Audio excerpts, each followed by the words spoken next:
ومن حیث خرجتا، بس جہاں کہیں سے بھی تم نکلو، فولی وجہ کا شطر مسجد الحرام، تو اپنے چہروں کو مسجد حرام کی طرف کر دو۔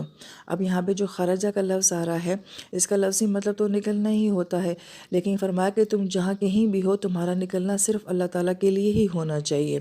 اور پھر آگے فرمایا اِنَّهُ لَلْحَقُّ مِن رَبِّكَ، اور بے شک یہ بات تمہاری رب کی طرف سے حق ہے۔ یعنی کہ حق کیا ہے؟ کہ اللہ حق ہے، نبی حق ہے، قیامت حق ہے، حشر کا دن حق ہے، موت حق ہے۔ یہ سب باتیں ایک حقیقت رکھتی ہیں، یہ سچ ہے۔ اور پھر فرماتے ہیں مفسرین کرام کے مقصد زندگی اللہ تعالیٰ کی رضا ہونی چاہیے، اور یہ بات بھی حق ہے۔ یہ کوئی آپشنل بات نہیں ہے کہ ہم چوائس کریں گے تو اس بات کو کریں گے، نہیں دل کرے گا تو نہیں کریں گے۔ نہیں، یہ حق ہے کہ اپنی زندگی میں اللہ کو ہر بات میں مقصد بناؤ، یہ تمہارے پہ حق بنتا ہے۔